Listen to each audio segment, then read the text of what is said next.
be like on the bottom. Okay, so you got the printer which way?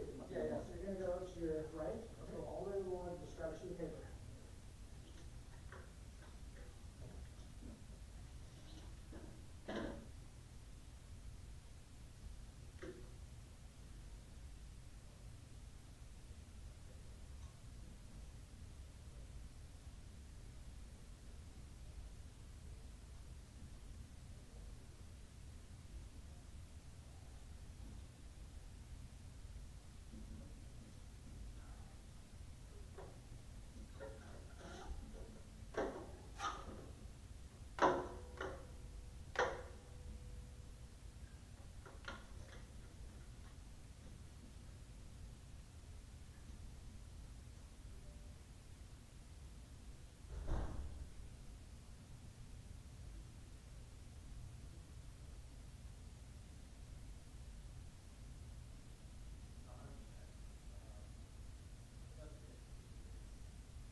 The machine is saying you gotta replace the toner.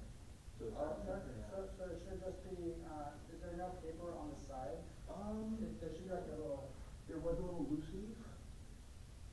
Okay. How's it going? How's it going? Hey, good. Are you here for the Digital Nomad lifestyle? I was, yeah.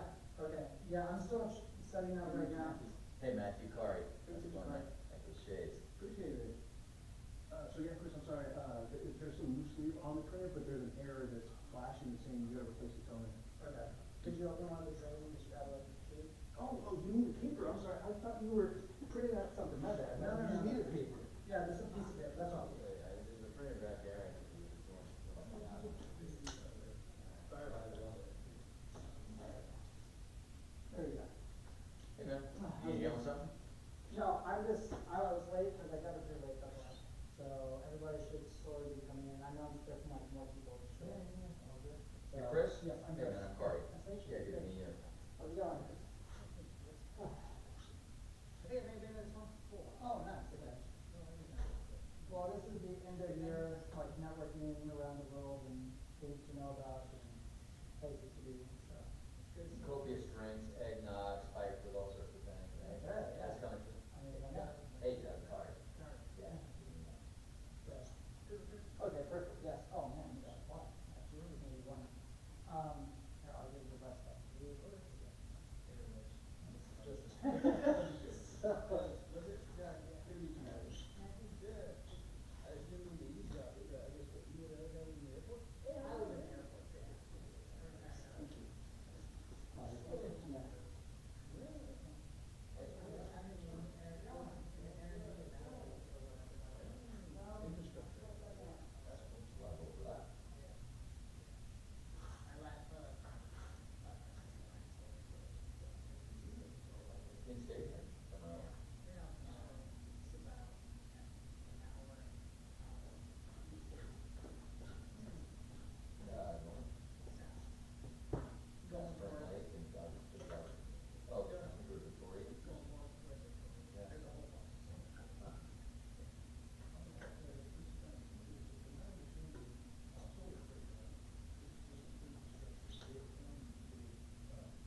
somewhere? No, if you wanna set it right there. Here? Yeah. And then I'll go get some plates. Okay. Yeah.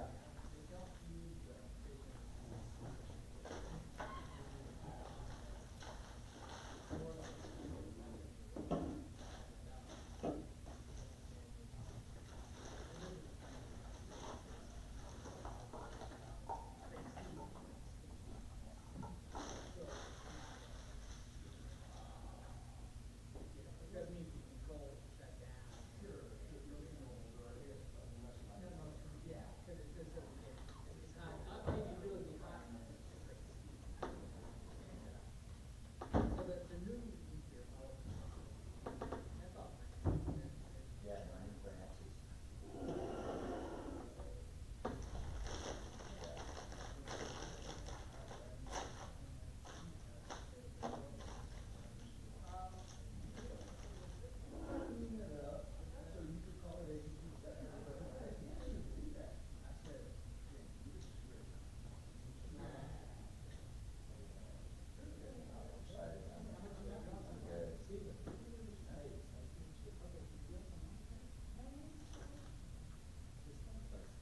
He's got plates, so grab a plate. Okay, yeah, excellent. Yeah.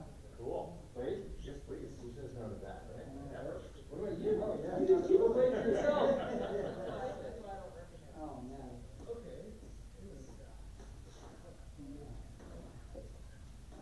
And this is from the famous home slice. Yes, it is. Oh, yeah? Oh, yeah. I've never had it. Oh, my Really? gosh. Oh, very favorite. Well, So maybe good. which one's your favorite? Uh, So you kind of come up and down. I haven't had these two. I haven't had the margarita yet. Okay. I'm sure it's very good. That was Chris's suggestion. Now that I have my workspace set Okay, up, let's do it. I work from the best. I love your imagery and Oh, everything. thank you. You're really stepping it up. It's been like 4 months since I've been in your one class. Oh, man, well, hopefully you're in for a treat. Yeah.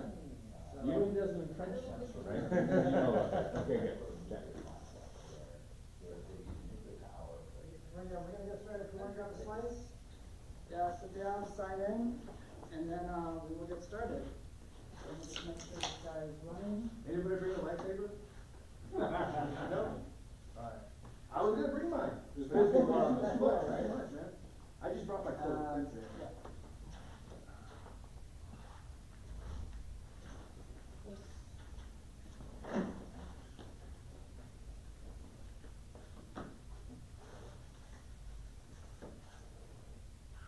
Yeah, I heard it was great pizza, man. I wouldn't have shot home to get some dinner. Like, I gotta get home and get some dinner before I go. No, that's great.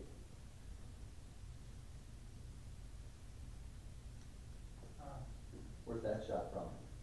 So, Colombia? actually, this is an AI generated I was video. saying, it looks Ah. like, yeah. Yeah. You know what gave it away for me? What? That's not the correct shadowing. It doesn't seem like that, like, you know what I mean? That doesn't seem, like the sun would have to be, like, it has to cast a shadow, it like, you know? Is it not the softness of this that also gives it away, maybe? Yeah, Right, so yeah, I can soft see that. tones. Yeah. Which platform did you use for that? So there's actually an AI, stock photo site now. Oh, boy. So the site actually, just like stock photos, right? Yeah. You can go here, all the images are AI generated, and you can just select a topic, and I picked travel, and then this one showed up, and I thought this is perfect, right? So I use it a lot actually. But yes, What is that site called? it's called Lumi. Oh, let me. Yeah, sure, yeah, so they actually do video now too, now that, Sora has come around, so they're really jumping the gun on that stuff. But if you just search Lumi AI stock photos, it's an amazing treasure trove of like, material. Is it copyrighted though? Can you use it for free? You can use it for free, you can use it for commercial, and they also have a pro plan as well. So for those who go on there and they want to make money, then they can purchase the pro images. But just like regular stock photo sites, if you go on there, you can say certain photos are only for commercial use, certain photos are open, Creative Commons, things like that. But it looks real, doesn't it? It looks really good, Yeah. So, that's fun. Yeah, thank you, appreciate it. Gets the point across, right? Oh, yeah, exactly. Very quickly. Thank you. But yes, so later on, we'll probably dive into a few of these things. So, this is the agenda for tonight.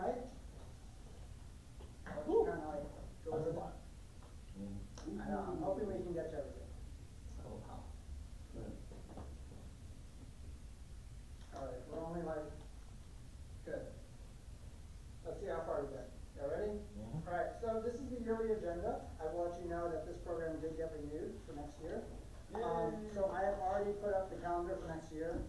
And I actually went in, I used AI to generate the entire structure of the program based off of the famous $1 million,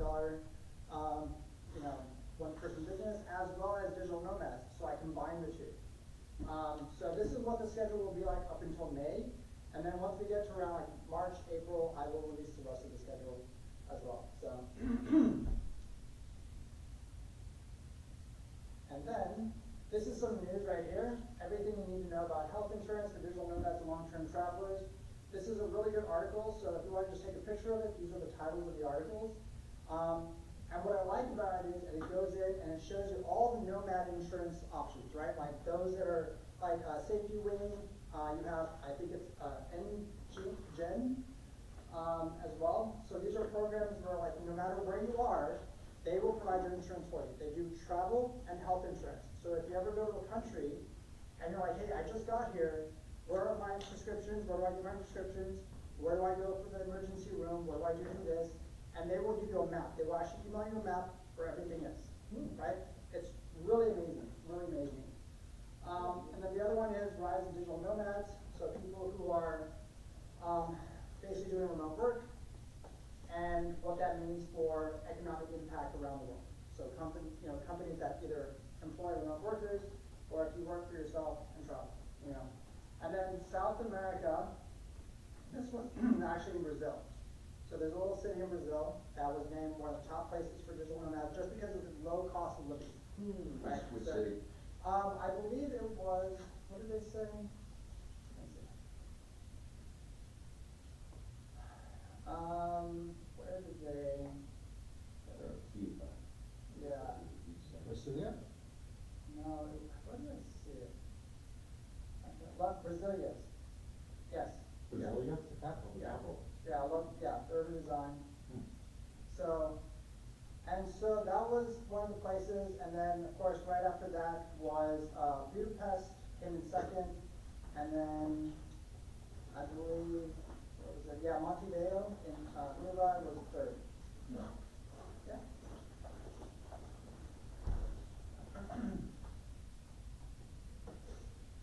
And so here's a little humor. So let's see who gets this.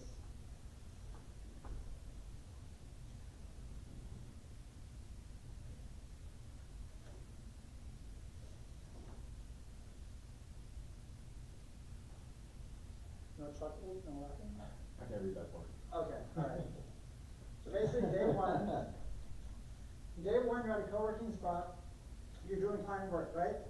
Okay? So day 1.5, you're at a co-working doing more client work, and then day 1-1, which is basically Wednesday, hey, you wanna have some fun tomorrow? It's like, yeah, you bet I do.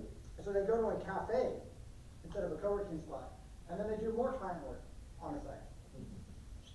And you'll get that if you're really a digital nomad. So I'm going to cover a few of these things. And I do have a slide that's going to pop out. And you let me know, because as I was put this together, I was just like, wait a minute. Is this something I would want, right? So I'm pretty sure you'll pick up on it. But yeah, so the idea is like networking around the world, there's a lot of opportunities. You're going to find a lot of stuff that's not posted online. Like how many times have you been to networking events where like, there's opportunities that would have never gotten posted, right? Hey, I need somebody to do this. I know you do this. Let's talk. I want to do a deal, right? They will never get posted, but those are what you're going to find. So if you go out to places like Luxembourg and you go to those events, you're going to find a different clientele, right? So as you're networking, you are facilitating all this knowledge sharing and you're developing your skills within your industry, right? So it's growing. But your network is also growing in vastly different ways. If you have a 9-to-5, guess what? That does not happen, right? So you offer exposure to all these fresh perspectives. This is why people who travel and network a lot at a high-end level, you notice their income levels skyrocket, right? Whereas 9-to-5s, they stagnate because they cannot network. They can't go out as much, you know? So then you have a sense of community and support.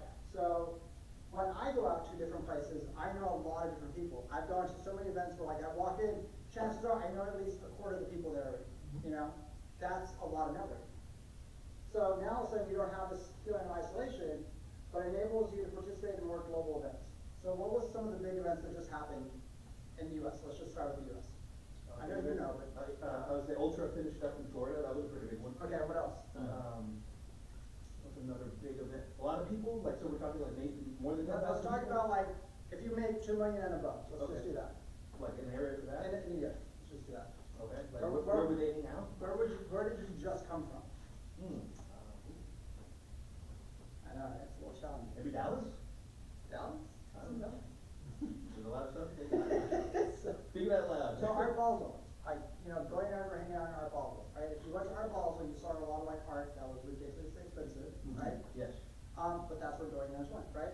What was the event before that people were at? Good money. Alright, time for you to shine. Come on, you gotta give us something.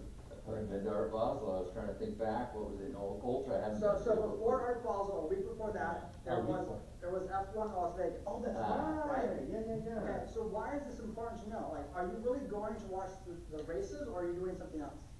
Or is it both, right? The point of these parties is that you're bringing business with high net worth individuals to whatever it is you do, right? This is why billionaires are billionaires, because they're always at events, they're always going to parties.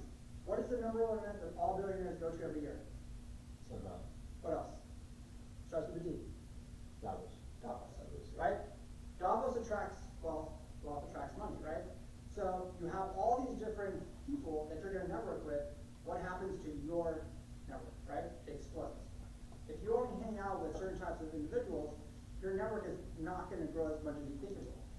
So we keep going, finding these ideal work locations and combinations through shared experiences. So your friends are gonna tell you like, hey, I'm going out to the Alps over here because there's this big event going on, you should come, right?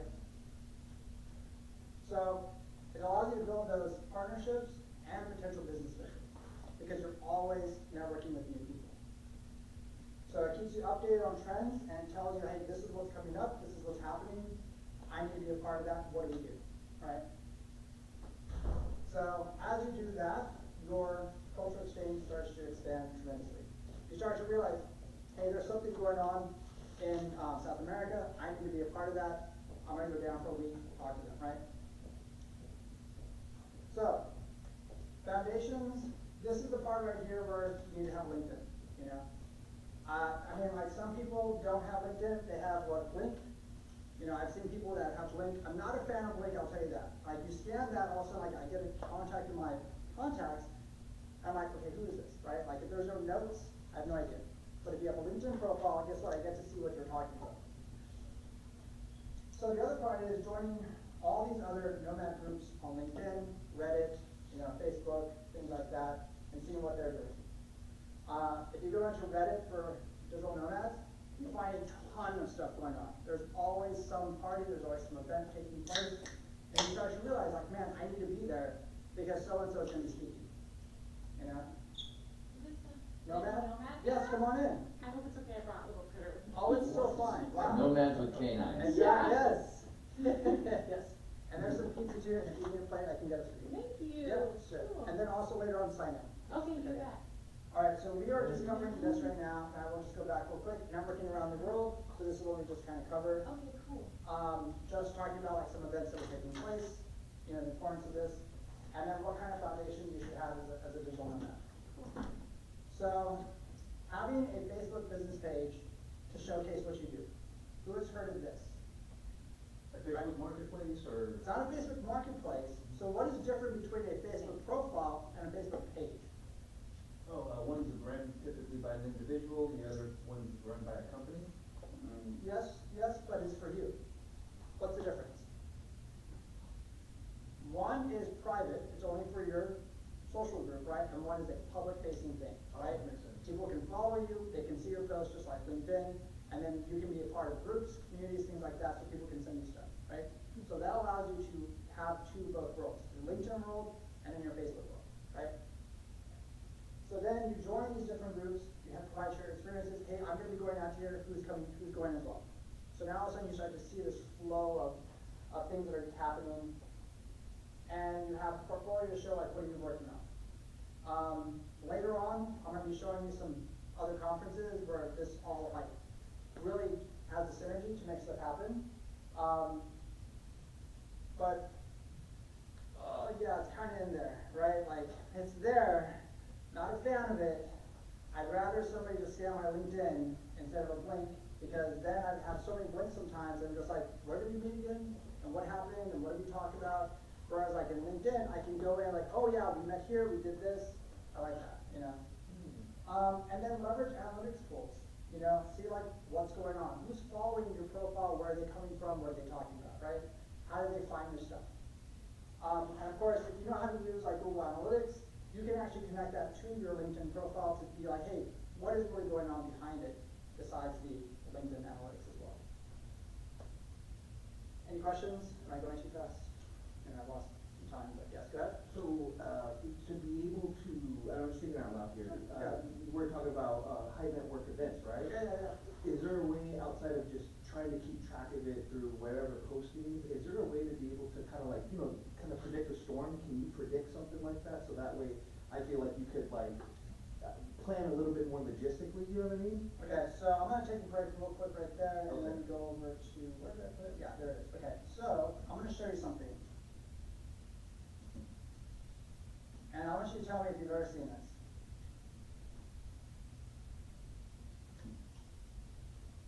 Who has ever watched that video? Which one, the top? The top one, the first one. Month of travel for billionaire. Yeah, I'm familiar with that, the company, you should, yeah, they put out some really good videos. So, this video right here answers everything you just said. So what this video shows you is exactly the calendar that billionaires and multimillionaires follow every year to the dot. Their entire calendar is marked to those events. And the reason why is every time they follow that path, their wealth just skyrockets. Why is that? And I kind of give it away a bit. They're hanging here. Opportunities. Right. Exactly, right? Like you're hanging out with other people who are rich. You have all these business opportunities. So the problem with this map is what? logistics, like getting humans from different parts of the world together. Okay, yes, what else? As a nomad, what are you trying to do? You're trying to keep your costs low, right? Yeah. When you try to get close to the path of this, it's like staring into the sun, right? Because the closer you get to that path, your expenses skyrocket, right? Like who's staying in a $7,000 a night hotel when you're a digital nomad and you're just like, no, I'm supposed to be in Bali at $5 a night at a hostel, right? You know, that's the difference in those worlds. So as you get closer to this path, also your expenses just skyrocket. Trying to keep up with the Joneses, as they say, is hard. You know, so if you're trying to get to these events, man, I don't know what to tell you, win the lottery, you know? Because even if you're trying to get to the yacht shows that you buy every year, man, just one ticket, not even on the yacht, just like, let's say, nearby, is almost gonna cost you $20,000, $30,000 just to be there, right? You're not even on a yacht yet, right? And you've already sunk that much money, right? Because how much is Emirates to get to Dubai, right? Like if you want to fly first class, what is the ticket? Usually 13, 14, 15. Yeah, exactly, right? thousand. Right, exactly, yeah. You're not buying the coach in the back where the luggage is, you know, where the lady keeps opening the door and your seat keeps just, you know, and they bring you like the leftovers, you know. So I watched this video, and James and I actually sat down and we constructed the entire calendar schedule of how rich people travel, right?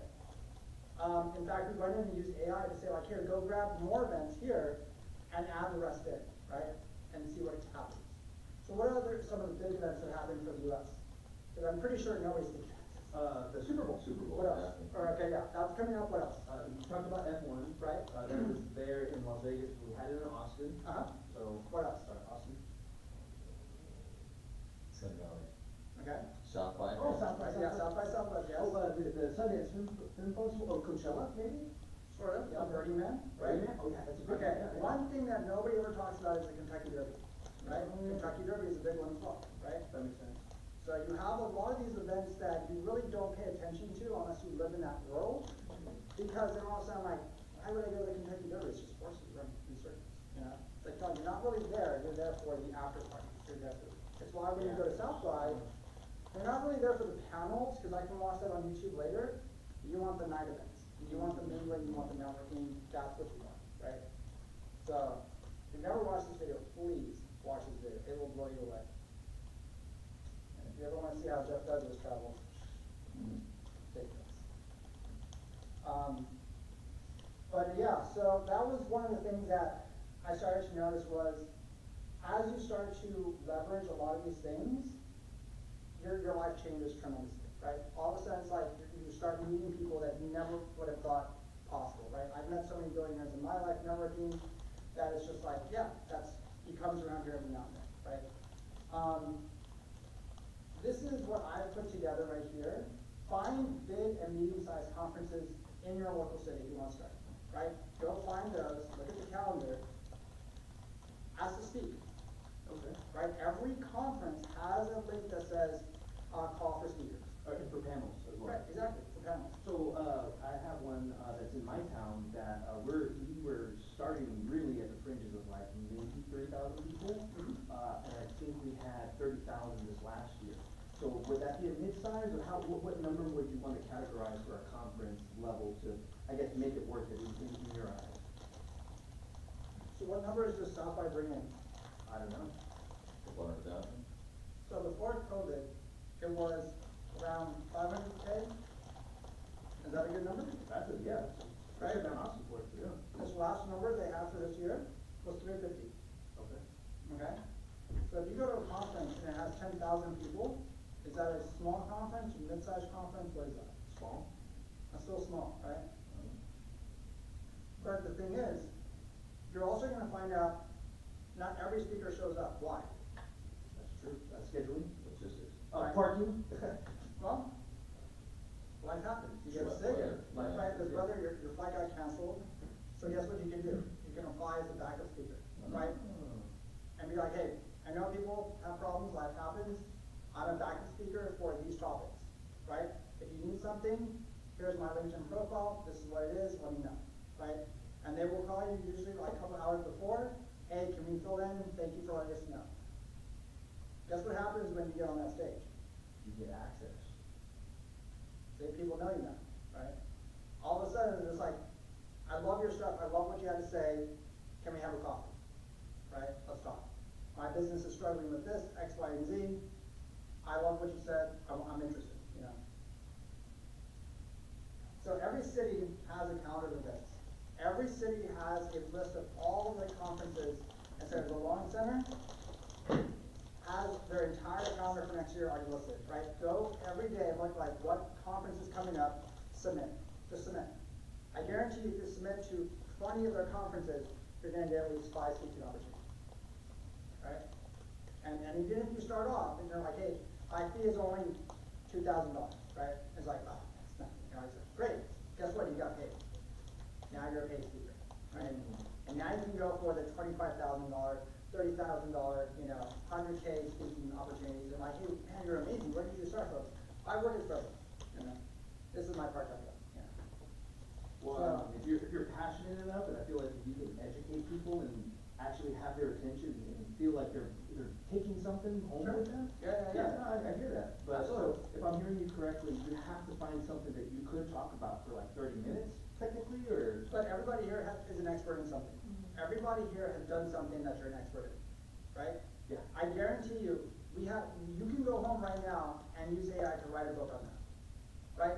So you go write your book, you go speak on the panel, guess what happens? Oh, I love your stuff. Yeah, go send the book. Okay? I booked it up with that. You know?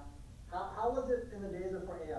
Right? You went to a panel, and it's like, okay, they'll be over here in the signing booth, go line up, you can get their latest book. Now it's like, I just wrote a book, don't know what it's about, I'm sure it's great. AI wrote it last night. Wonderful.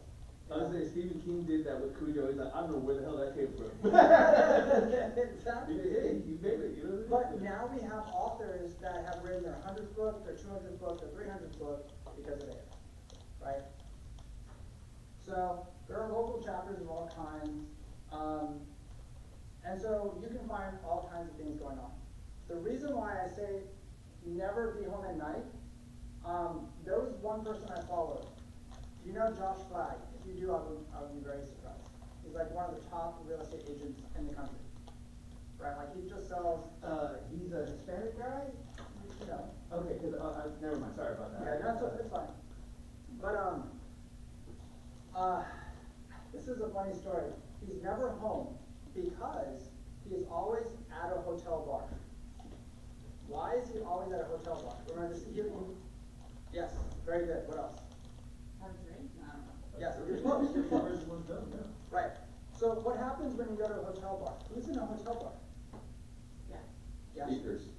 Yeah, there you go. But maybe, if you're lucky, Polly Shore. Yeah, that's right. We just ran into Polly Shore, by the way. He was staying at one of the hotels down here. He was with his dog. What? The comedian, actor. Yeah, back in the 90s, he made all these big movies, Encino Man, and then, Oh, the Comedy biodynamic? starts in LA too. yeah. And maybe that's why the line for the mothership is so long tonight. Like, there's just a gob of people out there. Maybe he's going tonight. Anyways, so he's one of the top real estate agents, and he said, look, I go to these hotel bars because you have so many business people passing through, right? And you have these amazing conversations with these people that I've done so many real estate deals right there because they had no idea what was in the city. And I'm looking for those opportunities. He's like, why do I want to be at home when nothing happens there when I can be out doing something? Right?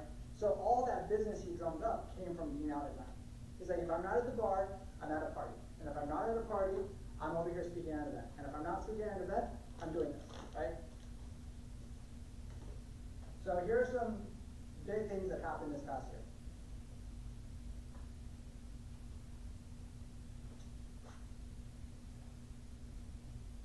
And Portugal's all over the map on this one. That's right. You're a digital nomad. You're supposed to be everywhere. I guess, just following the trend, what's Portugal just making it easy for you? So or- Portugal is right next to Spain, which has the highest, concentration also of digital nomad visas as well. They were one of the first countries really to offer digital nomad visas. And so they offer a number of, economic incentives for people with nomad visas to come to their, city. So they obviously have big conferences there that encourage that. So when you go there, you meet all other digital nomads, what do you expect to meet?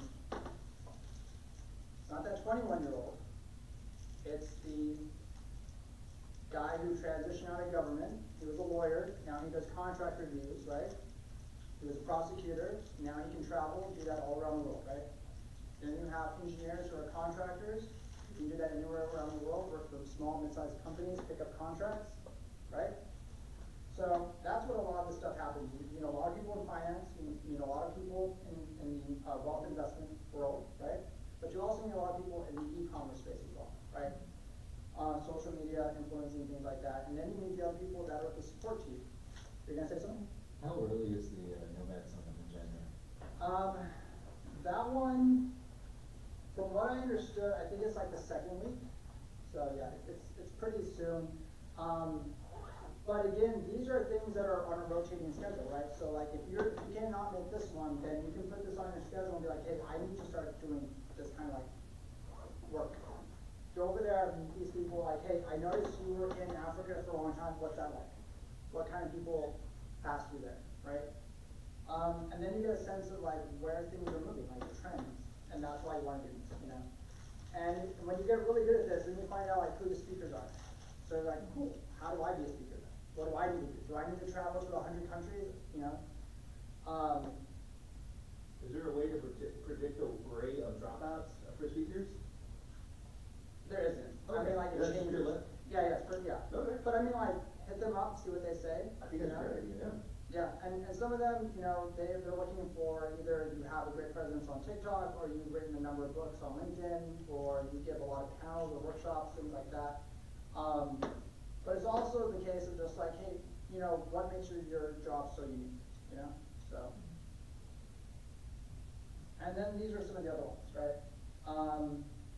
These have been going on for quite a bit of time, but yeah, I mean, you want to start mingling with different groups of people all the time, right? Like that's where your creativity comes in. One of the things I talked about before was when you work a 9 to 5, what happens in your life? You fall into a routine, right? 5 o'clock comes around, I'm gonna go home, what do? Pick up dinner routine, you have kids. Netflix. Yeah, Netflix, 9:30 is bedtime, repeat, right? What happens when you're a nomad? Your life is constantly intersecting with different people all the time. So you have different ideas, different creativity. But when you fall into that 9 to 5 routine, your life starts to stagnate because you meet the same people all the time, right? So digital digital nomad cruises are probably the most interesting thing I've ever seen. Because they go on like these 3-year programs, right? And you're basically stopping off at different ports around the world. And they stop off for like 3-4 weeks at a time. That allows you time to go into that region and go build your client base, right? That's the point. So when you do that, all of a sudden your network explodes tremendously because everybody else is doing the same thing, right? So you might meet somebody who, hey, look, I've already done Spain. Let me go introduce you to my friends, right? So all of a sudden you're just like, great. When we stop off in Ireland, let me introduce you to my friends, right? That's the point. You have the name of one of those cruises. I'm gonna show you right here.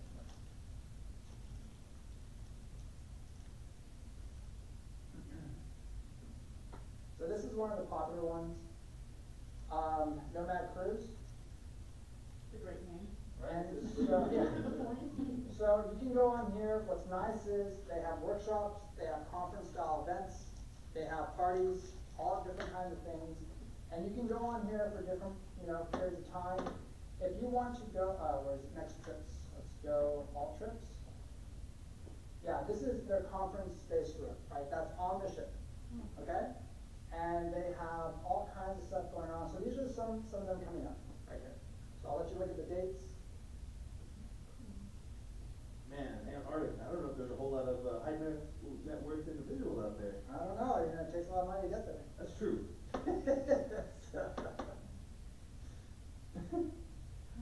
High net worth penguins. So yeah, the Mediterranean, 300 plus digital nomads, entrepreneurs, and discover 4 European countries right there. See? So you go, you sign up for these programs, and all of a sudden, like, your life changes tremendously, right? All these opportunities show up because your cabin mate, some other person might be like, hey, I've done Thailand, let me tell you what to expect, right? This is what's gonna happen. So, and then what is it, US to Australia, ultimate 27-day paradise island adventure. You're basically just hopping islands. Wow. Who wouldn't want to do that, Yeah. right? Everybody's getting the itch to go traveling, right? So, and then if we go to the trip page, just to see what the breakdown looks like, trip details, all this stuff, yeah, there it is. And of course, early bird special because we clicked on it, right? Right, the SEO is just like, hey, we got to offer it to you. But yeah, that's the idea, like these type of programs, So it gets you exposed to so many different communities, and it's truly amazing. So. Now, when they say nomads and entrepreneurs, now when they say nomads, are these people living a nomad lifestyle, or are these people, because if everybody else is there looking to meet somebody for a business opportunity, there's nobody that, in theory, has a business opportunity. Right? So that's different from networking, right? Like to get to this, you probably already have a successful business that's been running. You're trying to get into a new region, right? Like let's say you sell certain types of products, you have run an e-commerce store. Hey, I sell in this region of the world, I want to break into this part of the European market. This guy right here has been doing that for a long time. What do I need to do? What do I need to know, right? He may be a business partner. He may give you advice. He may tell you like, hey, I know a guy right here. He can get your products into these stores. Here's his number, right? Networking here is you're trying to find clients, you're trying to do that stuff. It might be here, it's like, I'm trying to do business in this region, what do I need to know, right? If you're aware that there's contracts, yeah, they might become clients because some of those people might need help doing contracts in this part of the world that you're familiar with, So it can work either way, right? So, but once you get there, just having that connection, just seeing what's going on, will open your eyes to so much. Because you stopping off in different places, how many more times are you going to build from that, right? You being able to go to Australia, stop off in 3 different places, now you have a whole bunch of people to connect with, right? So it's that, knowing that, like, I paid for this, I've covered more countries than if I just went directly to that place, right? Because now I have friends that can tell me like, hey, this is a co-working space you need to go to, we're going to be doing this, why didn't you go speak? Right? So. Cool.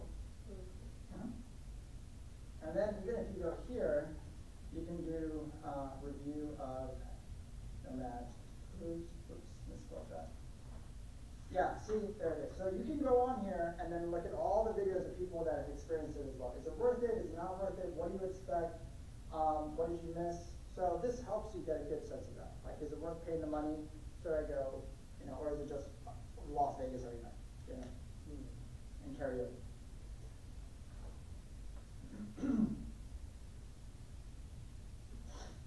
So, virtual networking. This is the part where if you are limited in what you can move around in, there's some virtual conferences, right? So why not, you know? You have Zoom that also has their own like conferences that they put on as well. Just look through, like I think it's on Reddit. You can go in and be like, hey, what virtual conferences happen for these industries? And then obviously a lot of Reddit stuff, Digital Nomad World, nomads.com, and Nomad Base, they also put on virtual conferences. So you can go in there. Me, I've never really done a virtual conference. To me, I feel like, man, that's a lot of little like thumbnails of people's faces. How do I know who to talk to and click on the right one? But for some people, you know, if that's their only means of communicating or networking, then yeah, you know. Or people who are disabled as well, this is an option for them, you know. Virtual coffee breaks, I didn't know this was even a thing until I started to look this up. Donuts for Slack is another thing, and Coffee Pals, where they will actually, like, you go on there and you click it, and then it pairs you up with some random person for coffee. You know? And you're like, what? Let's talk, you know? Like, where are you at right now? Please say me. Oh, That'd be a messed up kind of fun prank to do that. That would be quite awkward, right? It's like, oh, I better. A little bit, yes. So, organize and join a virtual lunch and learn session. So these are actually popular. I'm sure we've seen a lot of SCORE events around here, Boston, San Antonio.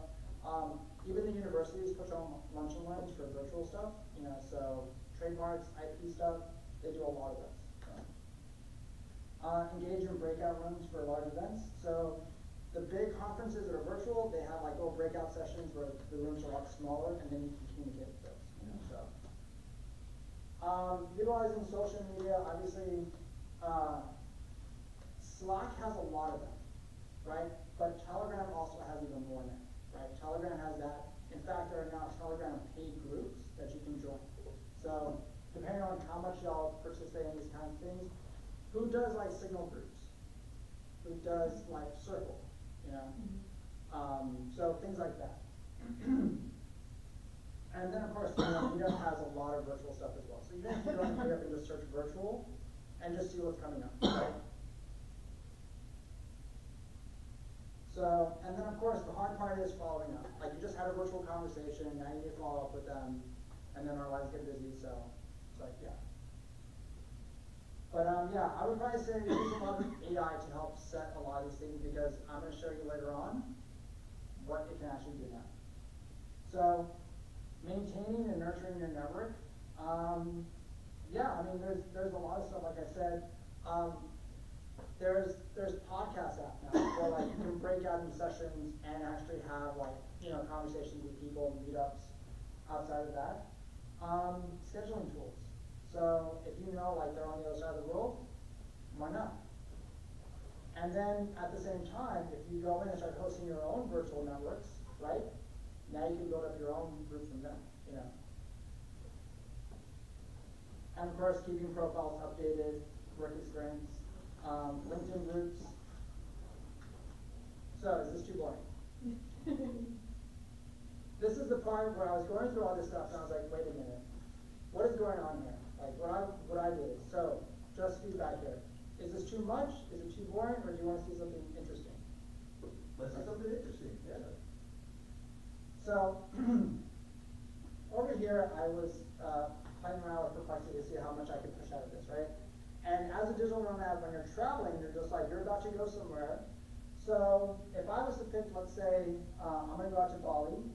I want to visit Bali in the next 2 months. And I don't know any events that I should be at. So can you create a list of networking events, yeah, it's bad. Events that I need to attend as a digital nomad that will help me expand my network in that region of the world. I work in finance, so it would help if you can limit the events to that industry.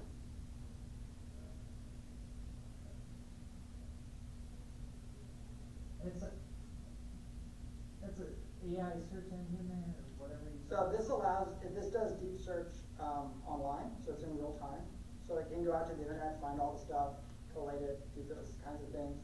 So based off of what I just gave it, this is what it found for me in that region of the world, right? And it put that together like a Lisa, you know. So now I have something there that I can reach out to. So what else do y'all want to know? Like throw something at me. Like, what should I ask it? Can you read what you wrote again? Yeah. It's at the top. Hopefully you can see that.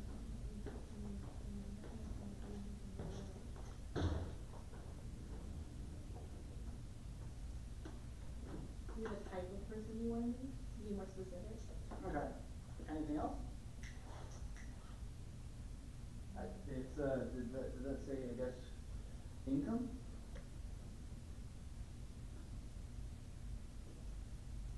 Which is the best option or event I should apply to out of these? So I just asked it, hey, out of this, which ones can I go speak of, right? So based on the background as a digital nomad in finance, it broke everything down for me right there. So it told me the best one to speak out would be the International Conference of Finance scheduled on November 11th, 2024. And then this broke down the resources of how to stand up, right? So that's what you're trying to do, right? Like you're trying to go in and find like, hey, how much can I extract from this and see what I can pull for you, right? So if I find another region, so let's say we go to Germany, right? Let's try Germany, right? Anything y'all want me to ask? Oh, I think Goodwood is one of them. It's a car event that happens, and they kind of go from the UK. They have it in the Alps as well, so I think maybe Germany might have their own. So you work in the car industry? Oh, yeah, I work in the car industry. All right, I work in the car industry, and I want to attend some popular car conferences or trade shows. Can you create a schedule in March for me to attend?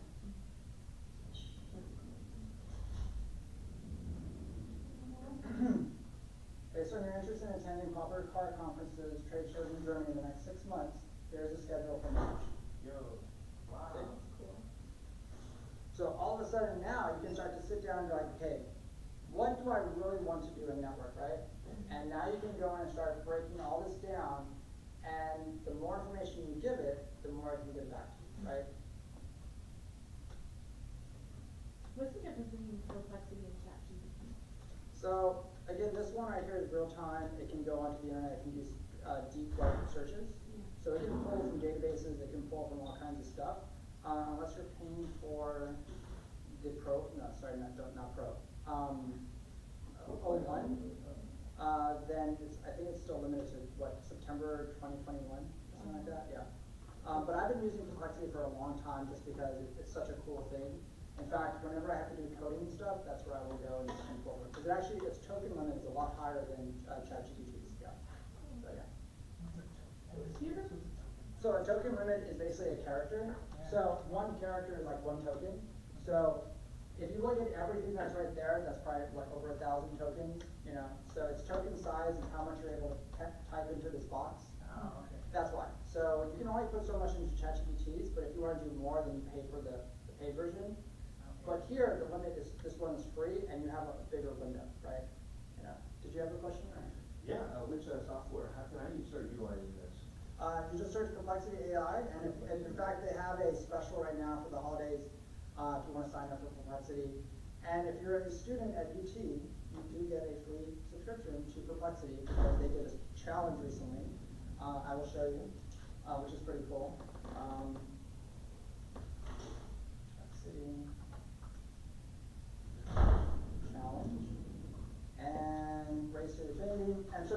here was 45 schools got free complexity for a year, and these were the schools that won.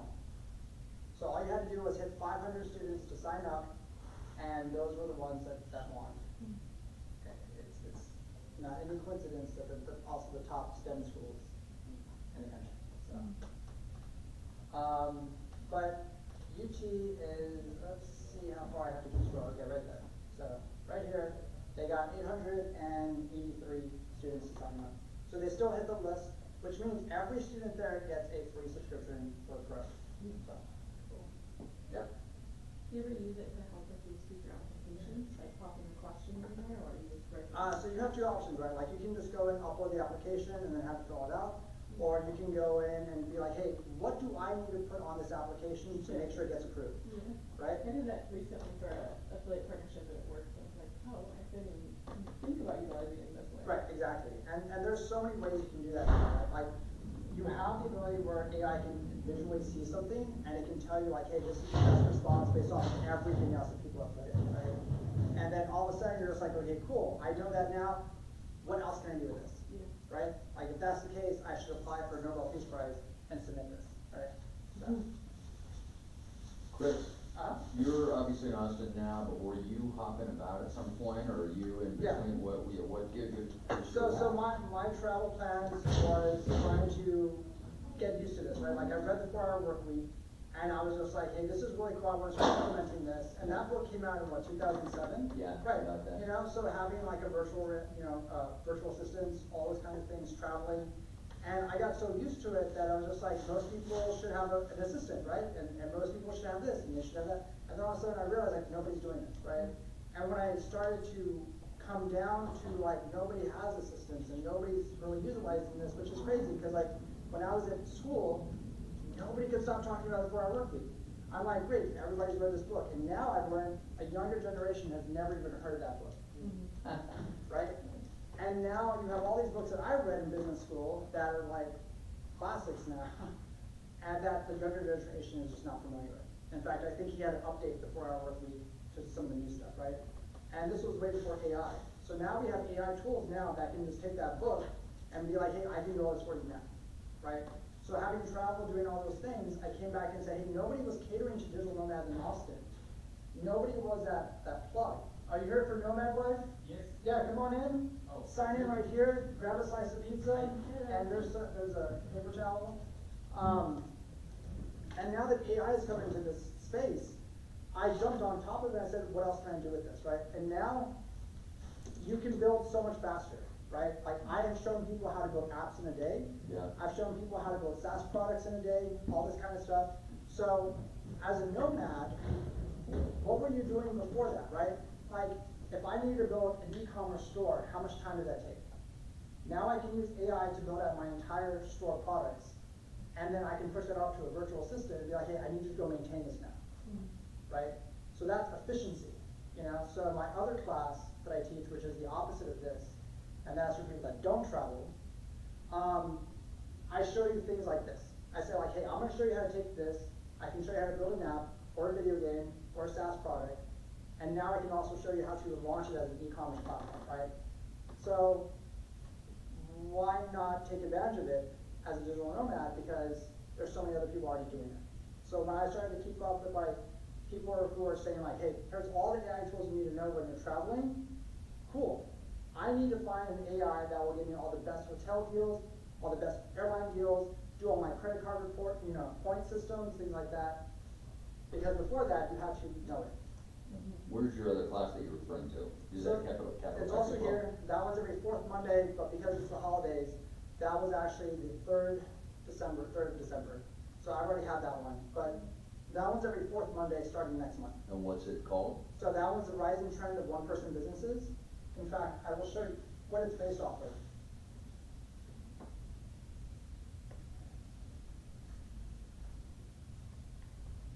So this book I read a long time ago. Jeez. There we go. Her name is Elaine, and she was a writer for Harvard Business Review and Fast Company and Inc. and all these things, and she wanted to find out like where the highest concentration of solopreneurs were, and she wrote this book. This book is 7 years old at this point, and now that I have used AI, I've actually gone in with AI and taken everything out, distilled all its components, and turned that into a program, right? She wrote another book, and let me show you that one. Tiny business, big profits.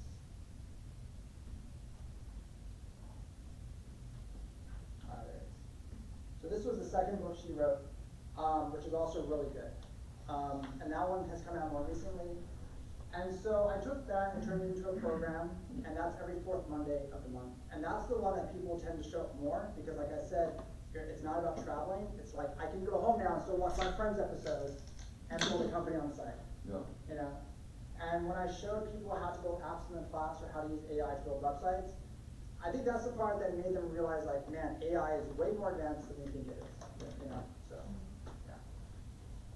I like that, because kind of like Reddit, something that always used to be a big issue, they're like, hey man, somebody posted that. That may be true, however, for somebody brand new coming in, it's brand new to them. So just like you said, for the second cycle of this book that you're talking about, they're like, you're like, hey, I know about this post, but then they're like, this is a brand new post to me. So it's almost like the second coming of whoever you want. So as a digital nomad, when you're traveling, you're always trying to figure out, like, how can I expand my income base? How can I do these kind of things, right? When you have AI tools like that know everything online and that can analyze trends and do kinds of things, what else can you throw at it? Now this is for you to answer. This is for you to throw to me and see what you're coming up with, right? Like, let's say you're about to cover Eastern Europe for the next 6 months. You've never been there, but you still need to run your businesses. What do you do? Any ideas? So if I sell, let's say I run Shopify stores, right? Like, let's say I have 10 different Shopify stores. I'm gonna be going to Eastern Europe, never been there before, because I want to visit it, I want to see what the culture's like, but I still need to run my businesses. What do I use AI for?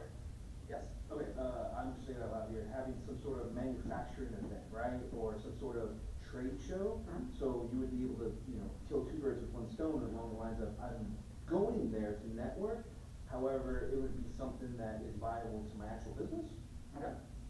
But I need to tell this to AI. Right. Like, I need to utilize AI. Ask them, hey, what manufacturing events are happening around this time? Okay, good. Is that a good prompt? Yes or no? I don't know. Okay, all right. Here's what I would type in. Okay. I will be visiting Eastern Europe in the next 6 months. I run 5 different Shopify stores that all deal with physical products. I am not sure how I can use my time effectively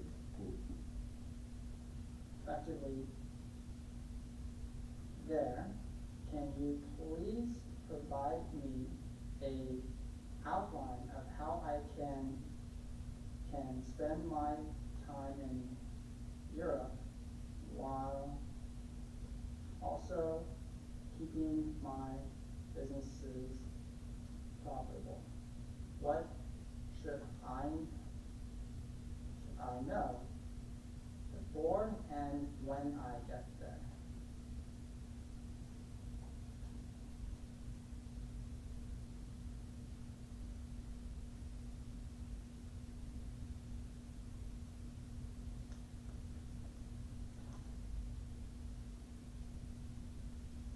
Does this help?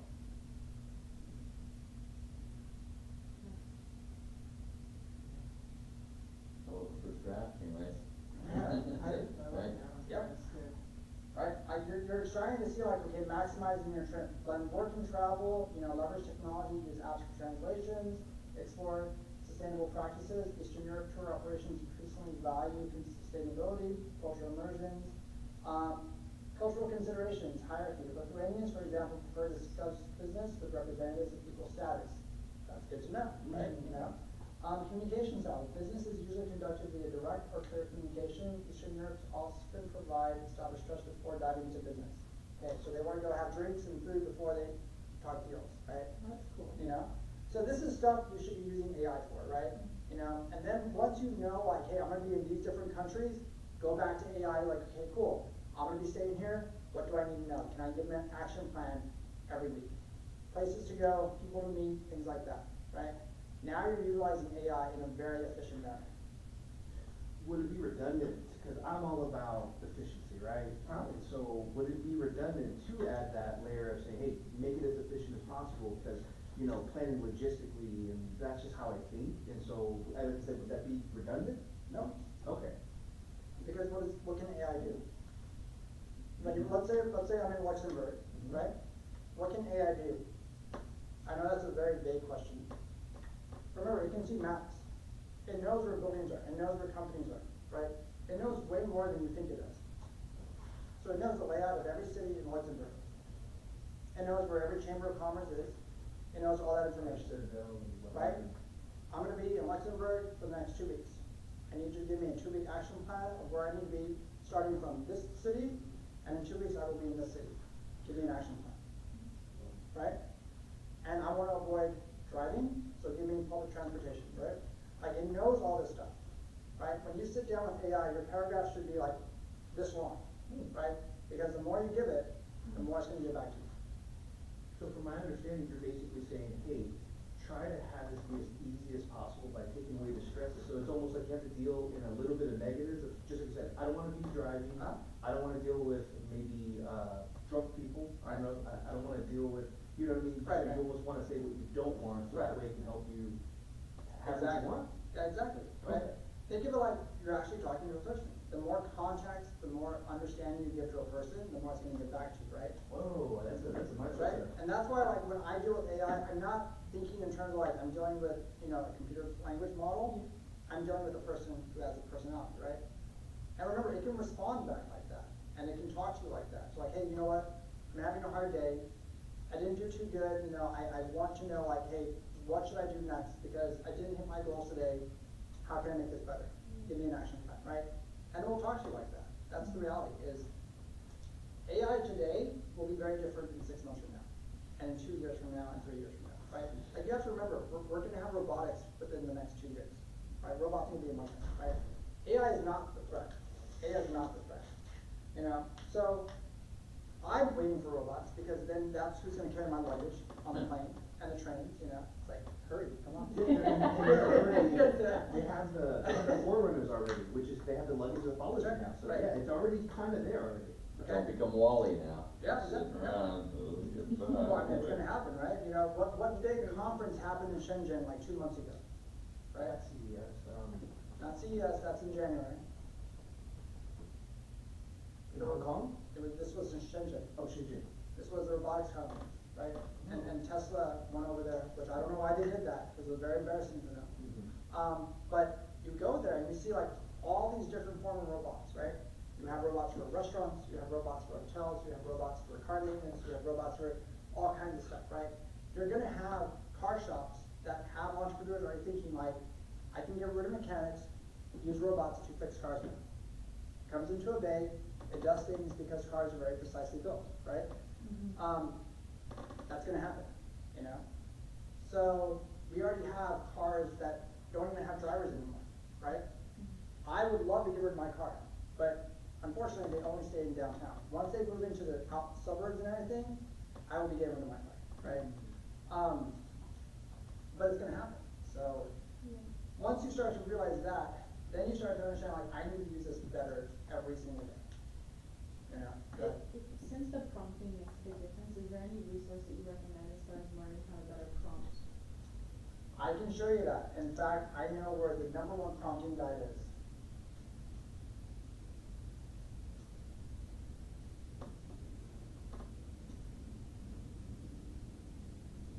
So they wrote the book on this, right? So read the book. So if you have an OpenAI account, you can go into the documentation section, and there's actually, it's called Prompt Engineering Guide, right?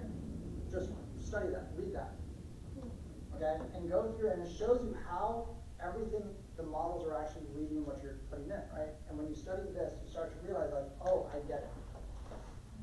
And then you start to understand, like, when you view it as a person, just like when you talk to somebody, the more context and understanding you give somebody, the better the response, right? And that's how I view AI. Now, when you're still going through this and you're just like, man, this is a lot to learn, I have a solution to that. And that's where Claude comes in. Okay? So Claude actually does all your prompting for you. Hey, I don't know what to ask you. I don't know how to get this, but I'm trying to get here. Tell me what prompt I need to give you to get that.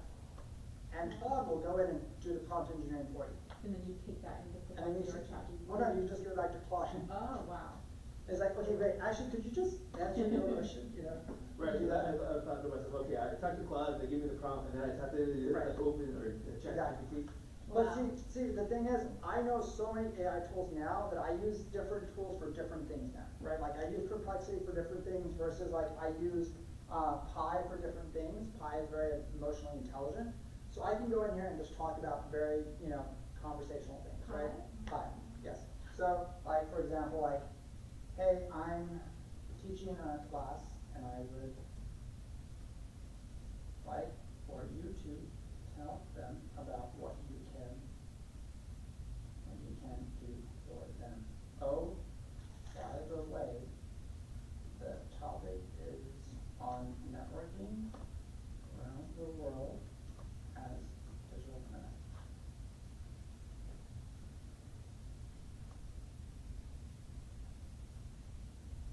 And do you have to sign up for those, or do you just go on the website? You don't have to sign up for it. So.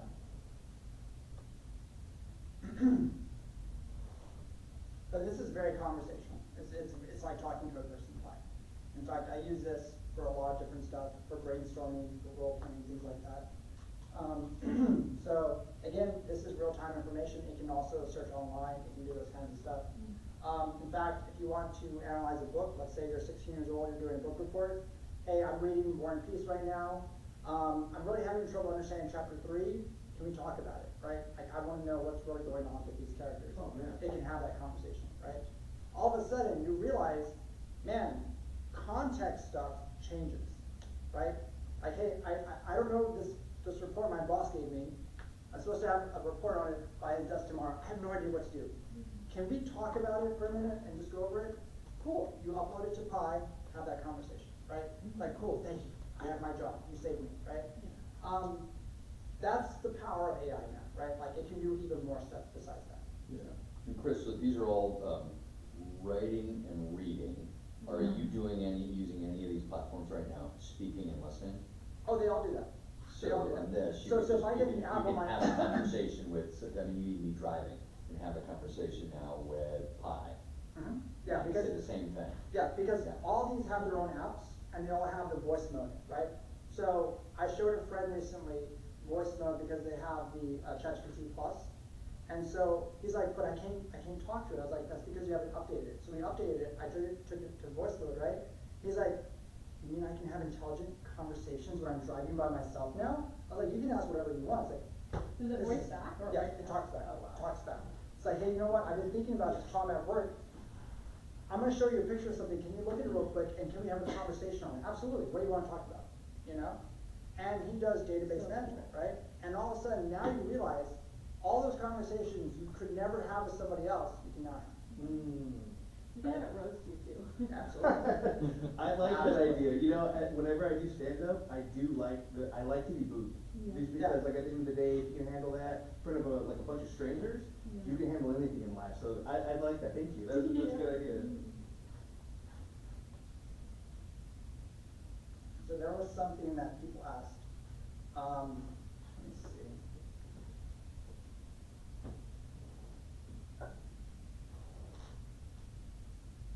This is awesome. Thank you.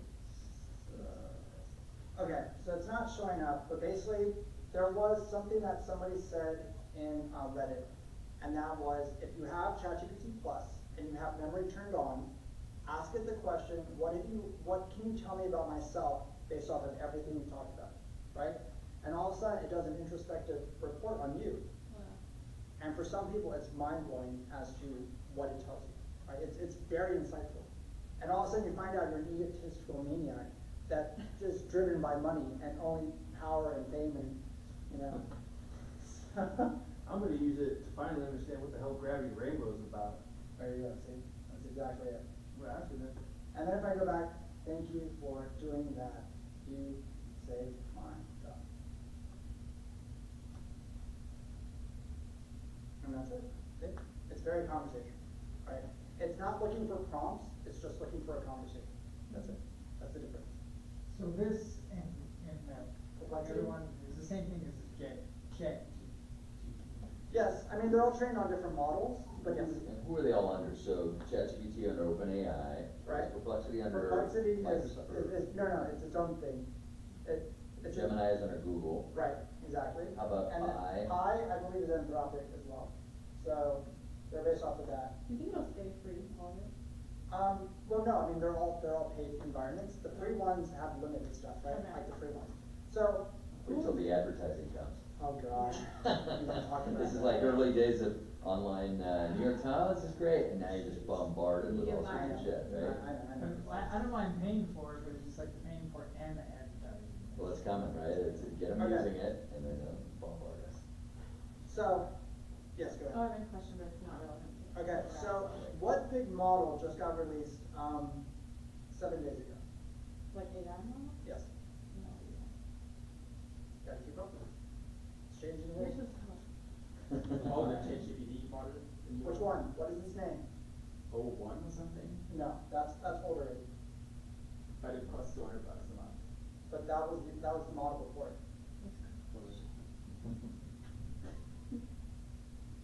So, this is ChatGPT Pro.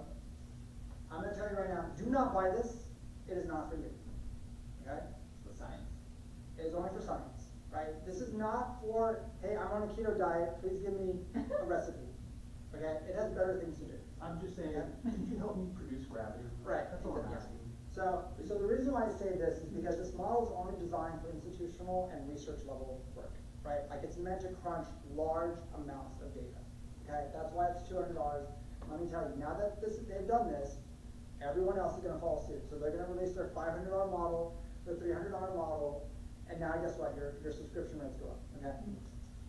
But yes, this is not meant for everyday people. Even though it's phenomenally smart, you're not trying to win Nobel Prizes here. Okay. This is for the universities, the big research labs. But it's probably maybe a little tester, but it's probably good for financial stuff. If you say, oh, Absolutely. calculate In fact, a lot of hedge firms have already purchased their things, right? And in fact, a lot of traders are now using these. In fact, hedge funds, most of their traders now have individual accounts with us, right? And it might be helpful for us if you wanna, because the conventional AI wants to make a lot of mistakes on math, even simple math, if you're Right. like, oh, calculate my gross margin or something, and mess up. So Sure. maybe, who knows, maybe it's things. Right, absolutely. So knowing this now exists right here, there are traders out there who now make even more money with this kind of stuff, right? Like now they can do even bigger things, right? Because I keep track of like, what are people doing building trading bots now, things like that with AI. Yeah. Are there any AI newsletters that you're on? How do you keep up with all this? Are you just like a high researcher, you enjoy looking into it? or I'm do you- so glad you asked that question, because I love these people. I love Can pretty you much ask Grok You for the can- latest in AI? You can do that It's too. probably gonna lie about it. It probably will, and it probably knows it's lying to you, and you're gonna believe it too, you know? So this is where I find a lot of my stuff that I keep up with. This is one of my favorite guys. In fact, I watch a lot of his stuff.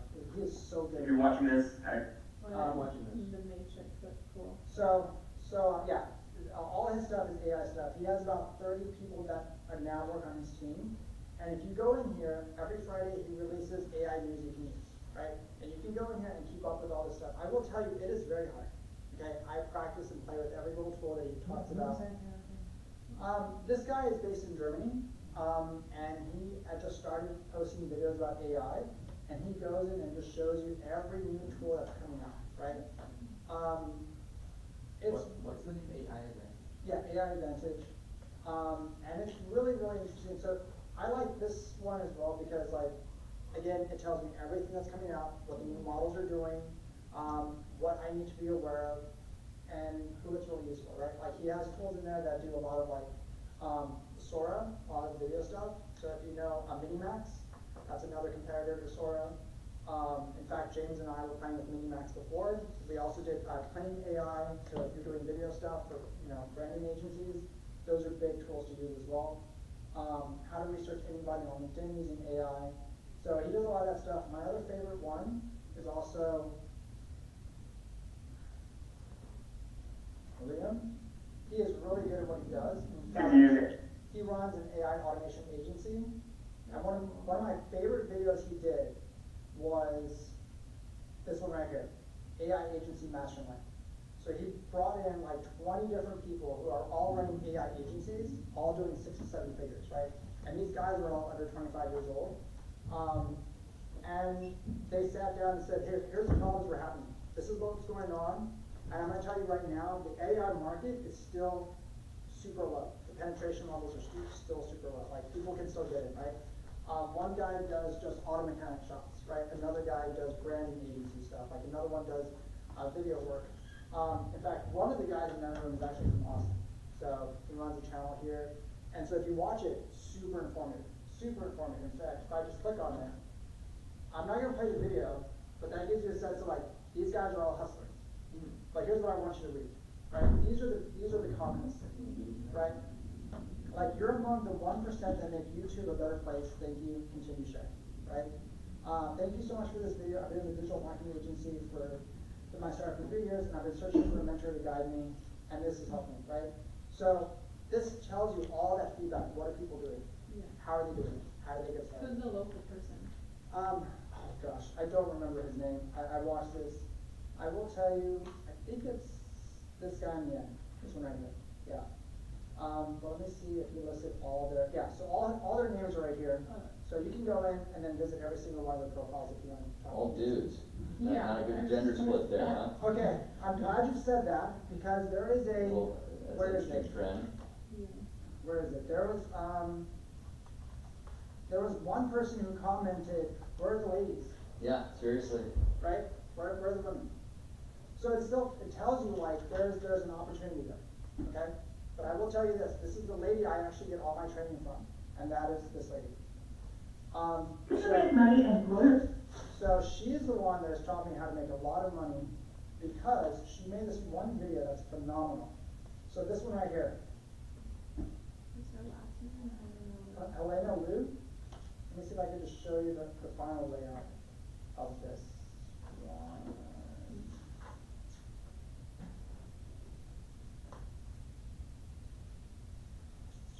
Okay, there it is. Okay, so this. Your other social media. So this chart right here can make you $1 million. Let me show you how. Right? Okay.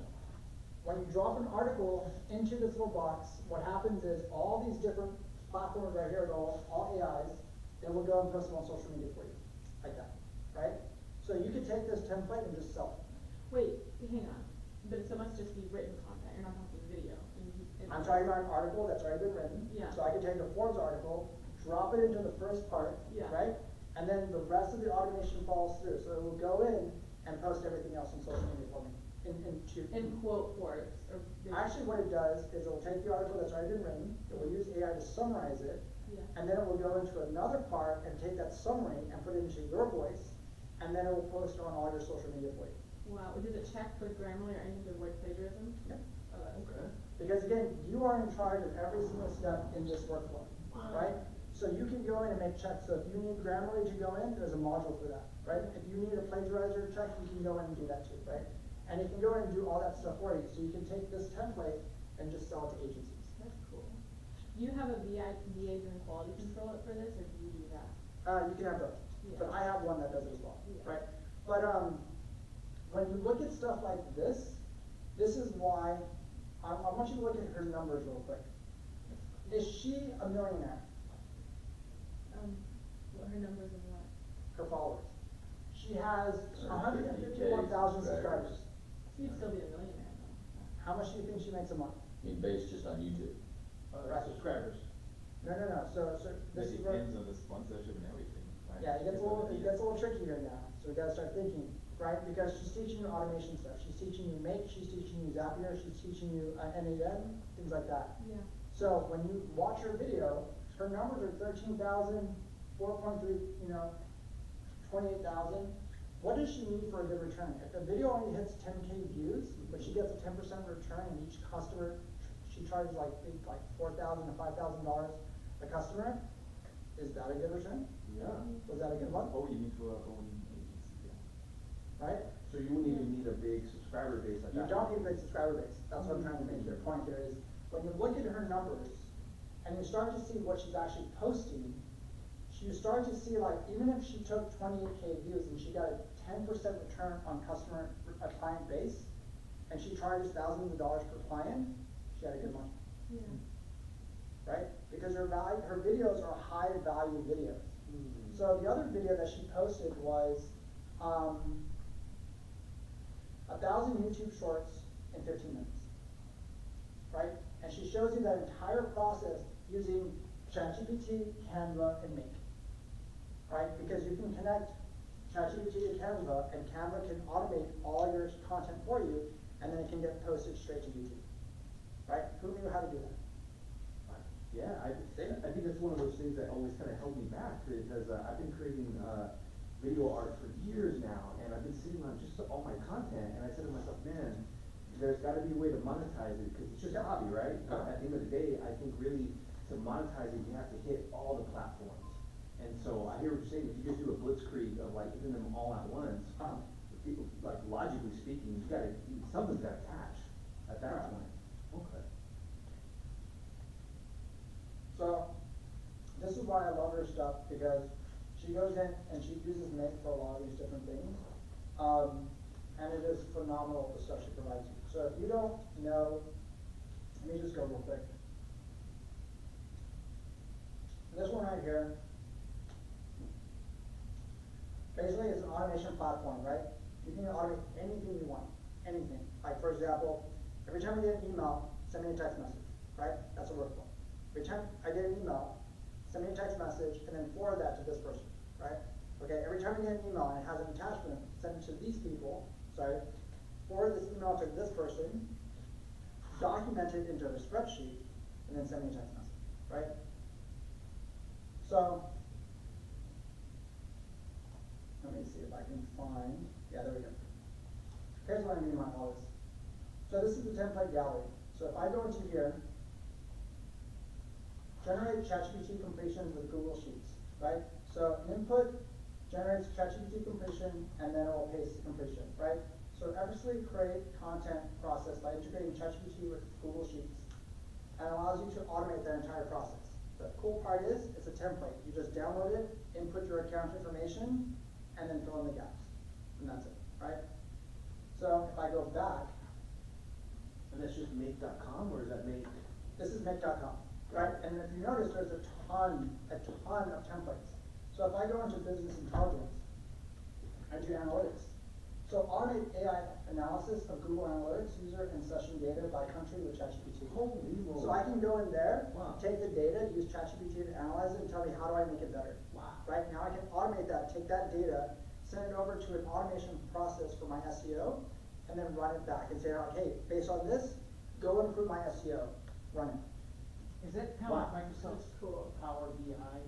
Right. What that is? Right, Yeah. right. It's another way of doing that kind of stuff. I know YouTubers, but very personally, that have worked very hard for years to get where they're at. They're getting contracts now, they got the revenue coming in, but it literally took them years. And so, if I'm seeing this correctly, I myself, I'm a super private person, right? Unless you have my contact, like I don't like want to know you type of deal, you know, that's just who I am. Yep. But so what you're saying is, I could theoretically say, come onto the scene and be like, this is me all of a sudden, and then just automate it at that point, is what you're That's saying. right, right, because you can literally just take a lot of these templates right here and just white label them and sell them, right? Because how many people know this stuff exists unless you work in that space, right? Like that's the point, you know? Because most people have no clue there's automation platforms out there that are this powerful. So if I was to go in and look at just what AI has done, right? Automate posting from blog to social media with ChatGPT, right? summarize emails with Gmail and OpenAI and then send it all to Slack and have as a post, right? I can do all this, and I can run my own agency, go in here, I can be like, hey, I'll do this for $2,000 a month, I will do it for your company, right? Automate responses with business emails with ChatGPT and Google Sheets. So every time an email comes in, send a response using ChatGPT and then document it in Google Sheets, right? Find YouTube videos in a channel, summarize with ChatGPT, and then email the results. I would go even further and then go write the book.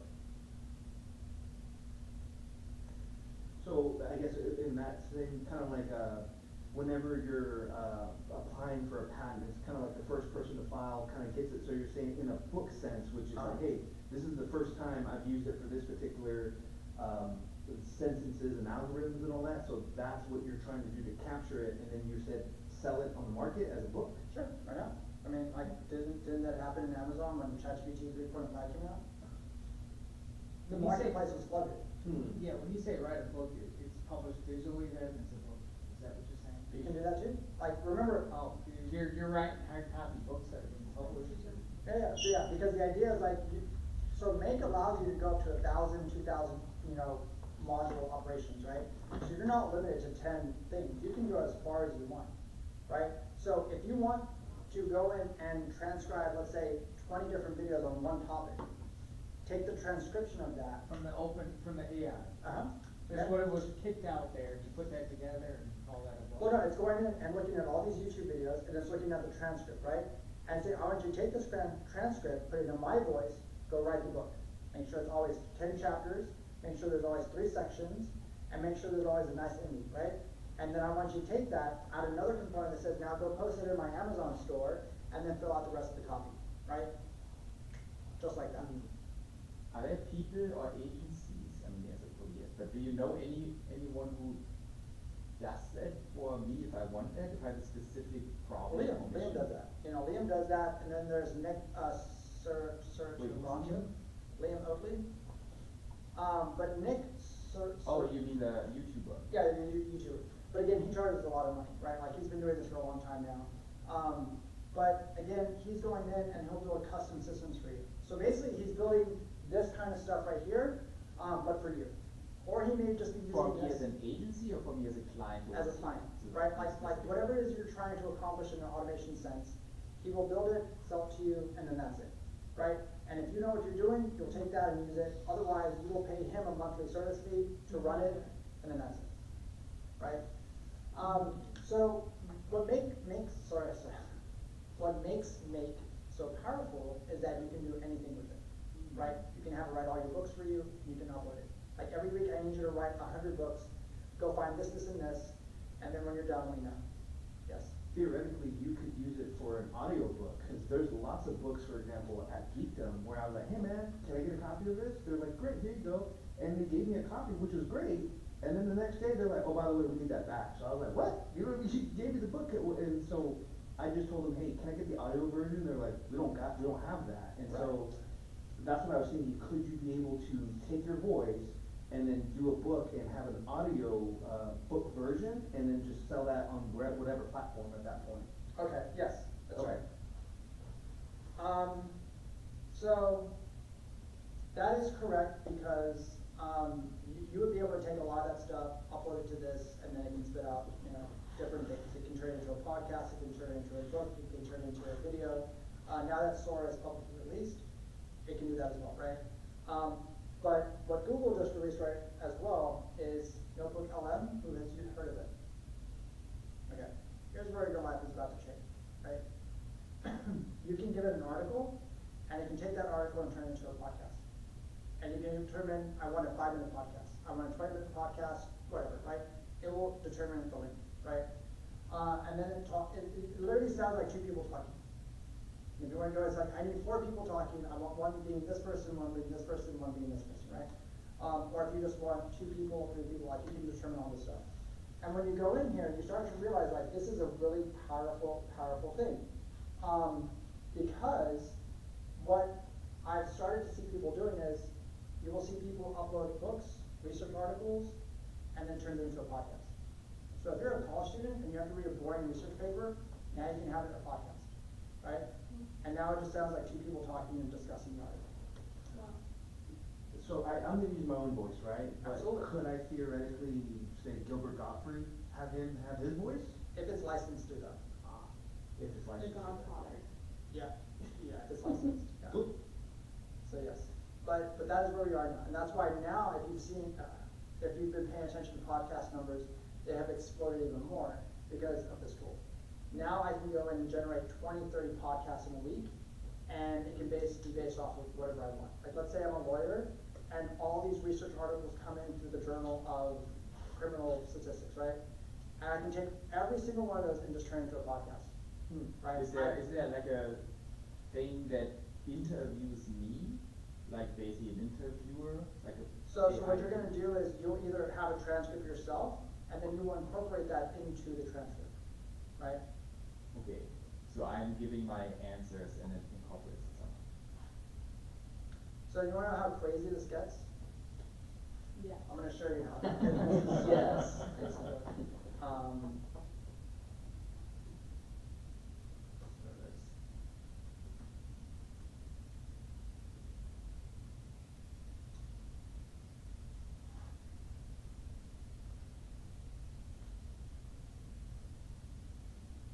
me see if I can find it. So it actually took,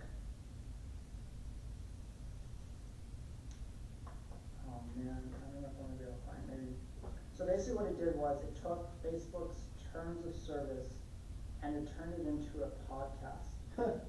And when I listened to it, it literally sounded like two people talking about like what to be aware of and like things that are going on in life. And, Oh, by the way, we're gonna have access to some of your other stuff on your phone. I didn't have to do that, and they're like, oh, okay, cool, thanks for Yeah, letting me know. and they're just talking back and forth like two people. Casual. They're very casual, and it has the ums, it has the pauses, it has all these different things. And all of a sudden you're just like, this is about terms of service. You know? And I was hoping to find that one thing.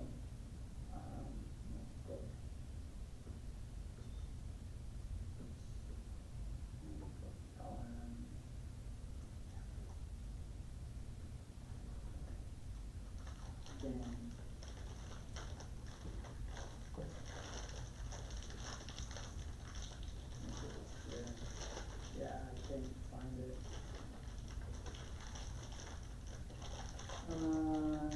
Yeah, anyways, yeah, I was hoping to find it because it had a little featurette of like what it sounded like. Yeah, it's not there.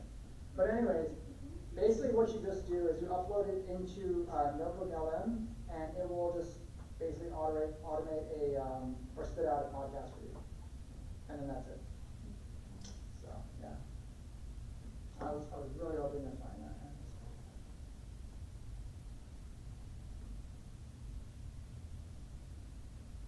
Oh well. Anyways, yeah, so if you go in there, play around with it, see what you want to do with it. If you know you want to run a podcast and you don't want to buy equipment and you don't want to be in the studio, this is the next best thing, right? It will do all that stuff for you. And obviously, if you want more time, if you want a 20-minute, 30-minute, you can pay for more time and stuff like that. But this has really changed a lot because just doing this, now when you're on a drive and you're like, hey, you know that book or thing like that, rather than read the book, just turn it into a podcast, you know? So that kind of helps you right there. Any questions about that? Or any ideas? So once we start creating this content, you could use Make to automate it to post on all the platforms, I'm assuming? Mm-hmm. Okay, and then at that point, you would just be using the monetization schedule of like, hey, you're posting so much, so would it be off of views? Or like, I guess, what metrics should I keep track of to be able to see, how am I making money from this? You mean from like your Apple podcast? Yeah, or something, I don't know. So again, it's gonna go back to like what your SEO is, what your online strategy for getting views. It's just like running a YouTube channel, like how do you get people to pay attention, right? Because there's so many podcast episodes out there, it's so hard to keep up with them, right? And so now when you have a tool like this that can just literally just upload hundreds and hundreds of hours, how do you pick a good podcast? So the idea, so what actually happens now is it's all based on thumbnail. So it's like, man, that looks really interesting, I gotta click on that. And then you find out they're just talking about trash, right? And it's like, they're just taking trash back. So that's the whole point of like your SEO strategy for social media. So if I was to show you a guy who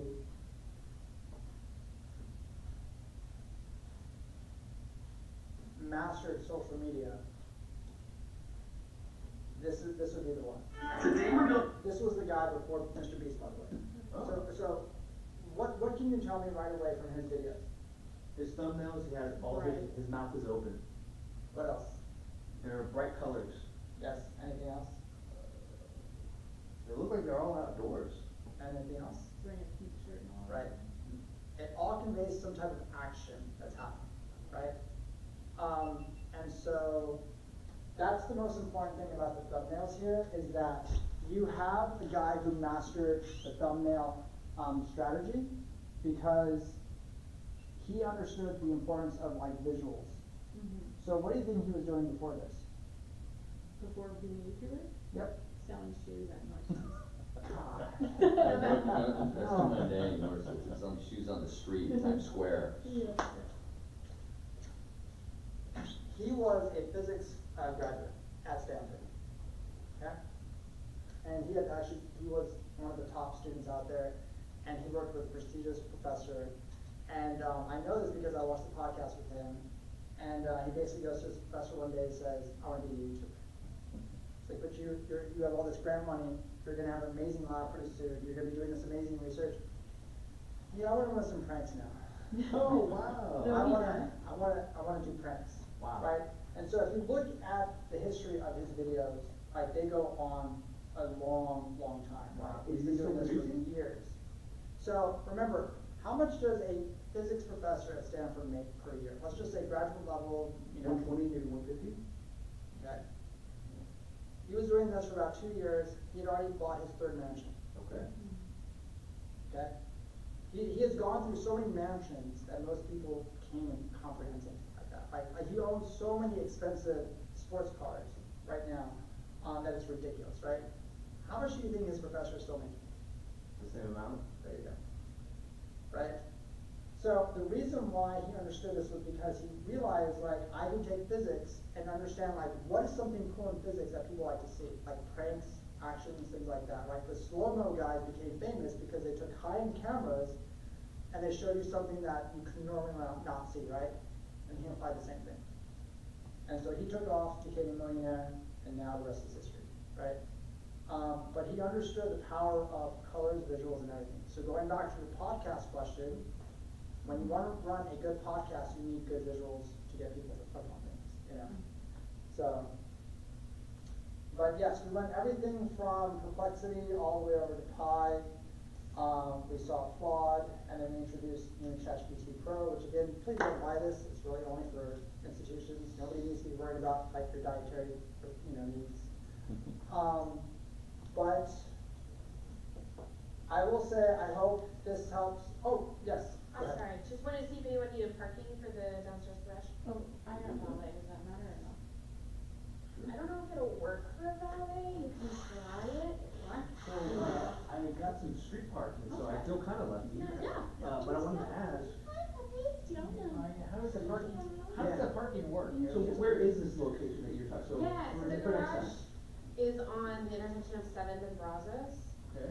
There's a Capital Factory logo right below it. Okay. And as long as you park there between 5 p.m. and 10 p.m., these will reduce your parking fee to $8. Okay, and can I leave it overnight if need be? No, it only works between 5 p.m. and 10 p.m. Got it, okay, thanks. Yeah, of course. Thank you. Okay, Okay, sorry to that's interrupt. So I will just cover these real quick, because we only have like maybe 6 minutes left. But yeah, these right here are just some resources. Nomad Capitalist is another one that he just shows you how to keep your taxes low when you're traveling the world. He understands, he teaches you also how to maximize digital nomad visas as well.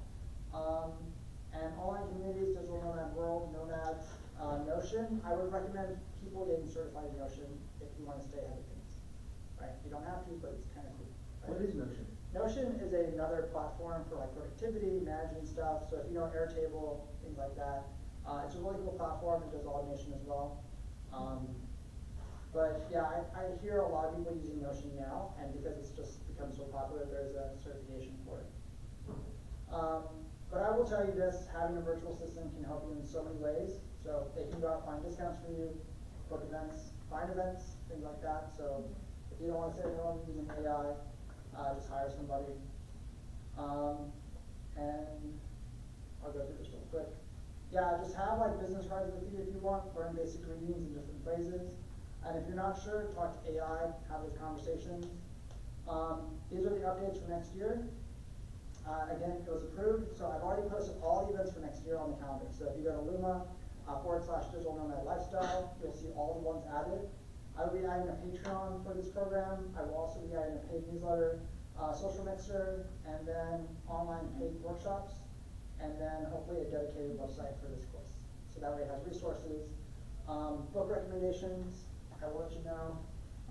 I have these. So if you've ever heard of the 10-year digital nomad, Matthew, he's been doing this for a long time. So he also has a YouTube channel.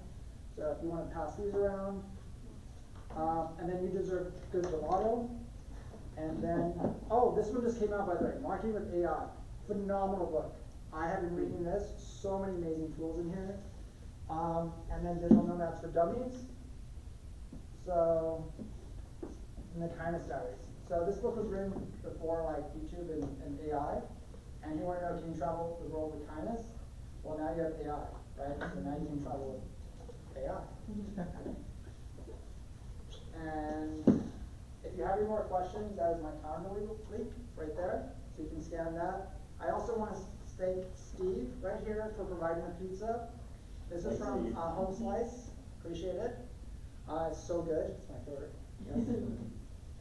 And with that said, Merry Christmas. And if you have any questions, let's keep in touch. And that's my email and LinkedIn. We covered a lot. Yes. Any questions so far from that? No, that was very good. Are we getting kicked out or? Well, we have to be out by 8 o'clock. That's all. So we should have like what, maybe 3 minutes. Yes. So, but yeah, I mean that was kind of the the idea. We'll be back in January. I'll be kicking it off with Intro to the Lifestyle. So if you want to get into this stuff, yeah. There you go. Good job, Chris. That was good. Alrighty. I will let AI rest now. What's a data broker? What are you brokering? So data brokering is like people who take data and then like repackage it and sell it. Yeah. So like you can like scrape data from like different websites and profiles and then sell it off. So for example, like let's say I scrape a profile, right? I know what posts were most popular. I can grab all that information and sell to people who are trying to do the same thing, right? Like, hey, I'm trying to run an Instagram account. What do I need to post that gets high traction, right?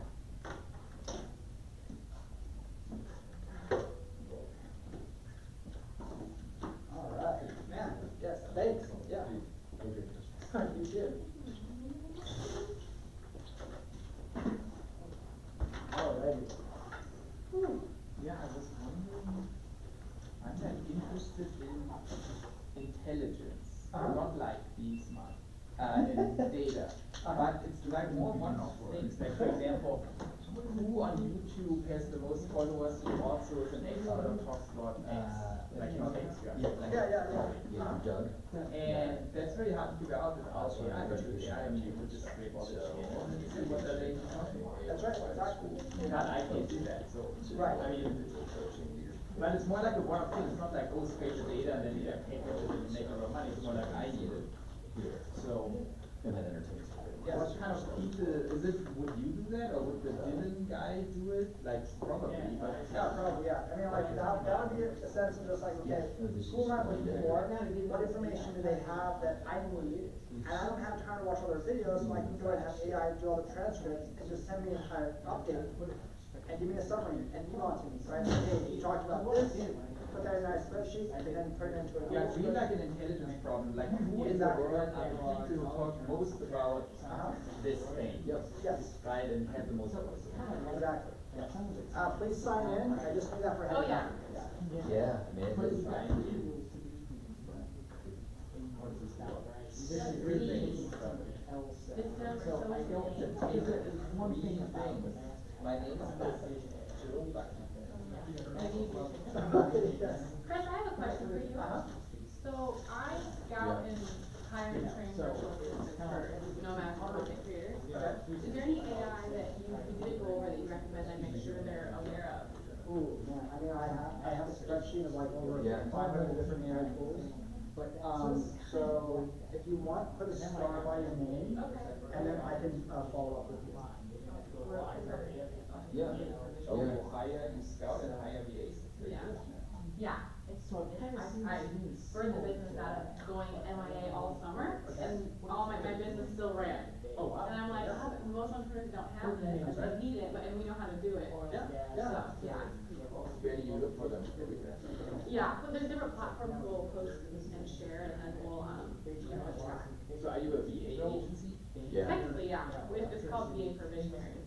Yeah, it's still It's physical. a physical thing. Yeah. Yeah. Which is so I'm true, looking that for one right you now. look at AI is I'm also looking like in Oz, but could also be virtual. I don't think it's much that Yeah. bring to, there's like a lot of stuff. You're now done with these? Yeah, great, thank Oh, you. this is great. It's kind of a. Yeah, that's great. I'm Oh, yeah. on We teach, I mean, class on we the fourth basically Monday, give our whatever process it is. away. Oh, yeah, Well, that's like, fun. this is how What- we find where, them, so here's what- our steps that we Well, recommend so either you also, and you if go you back want us to to the do it, we'll digital, then you do it. did a The prompt big on thing that ball. makes a difference is testing them, so we'll For take you, the since ideal you've been vision, here, like, okay, capital the factor core I found responsibilities you would want be a them good hub to of be able to execute. smart, And then we'll creative, scout, ambitious we'll also folks. test them. What other either events Yeah. or locations? But we pay for training, if we're gonna Here train in them off, Austin. that's Generative within your Summit. package, but. AI Generative Summit. Well, entry level Is starts that an at annual event then? That'd be an annual thing. I think they're coming It up in like depends on what you want, you February. want them part-time, So you we're want gonna have them one, full-time. so if you 5,000 wanna is check what that you out. ask. Okay. I'm gonna see if I can see Pay that your one. VA anywhere Yeah. from, Take care, guys. 300 a month. Then there's also the depending AITX on meetup how tomorrow much you night. want them to be. That is in working what's for. happening in the evening. That's, So if you wanna come to that, That's here, yeah, we'll have to- I don't